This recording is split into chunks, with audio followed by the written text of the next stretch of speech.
Democrats still have a majority in the Senate until January 3rd. It's a slim majority, but it is there. And they are trying to confirm as many of outgoing President Joe Biden's judicial nominees as possible. Welcome to the Debriefs, where we talk to Washington Examiner's top editors about the stories driving the week and where they're going. Before we get started with David Mark, our managing magazine editor here, be sure to like and subscribe for this video so you can get more original Washington Examiner content. Now, Mark, we are talking about, once again, Democrats in disarray during this whole transition season. And a big one, they were there till midnight on Wednesday pushing through these judicial nominations. How is this going to impact kind of the transition? Yeah, Democrats still have a majority in the Senate until January 3rd. It's a slim majority, but it is there. And they are trying to confirm as many of outgoing President Joe Biden's judicial nominees as possible. Not even for the Supreme Court, but for federal appeals court and district court judges. This is one of Donald Trump's big initiatives as president. It will be again. And Biden wants to get them through as much as possible. It hasn't always been easy, but the Democrats are going round the clock to get this done.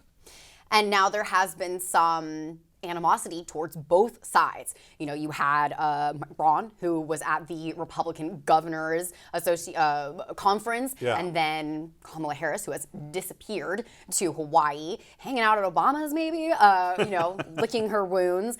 And even J.D. Vance has gotten some flack for missing some of these some of these votes, leading to maybe people getting passed through or not getting passed through that either party wishes that they would. Yeah, both sides have had procedural issues with this. As you mentioned, Vice President Kamala Harris, who is still vice president until January 20th, is the potential tie-breaking vote if it comes down to a 50-50 vote in the Senate. With her out in Hawaii, she can't do that. It would seemingly give Republicans an advantage, but as you note also, Vice President-elect J.D. Vance, now still a senator from Ohio, has been missing, not surprisingly, planning the administration.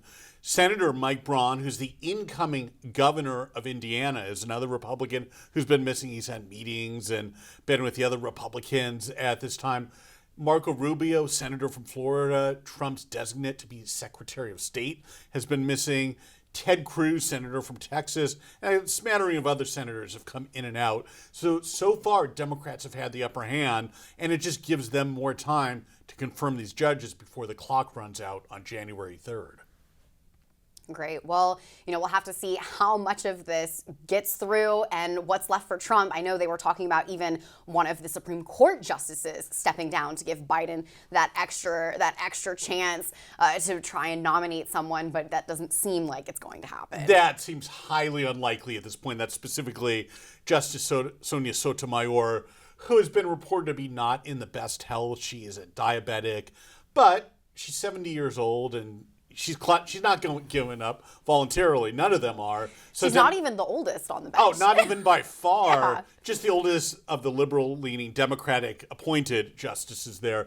I think what the Democrats are really trying to do is fill out all the open judicial positions, mostly at the district court level, but also some at the appeals court. David Mark, managing editor of the magazine here at Washington Examiner, thank you so much for joining us. I'm Amy DeLaura, and for more straight news, conservative views, and exclusive interviews, head to washingtonexaminer.com.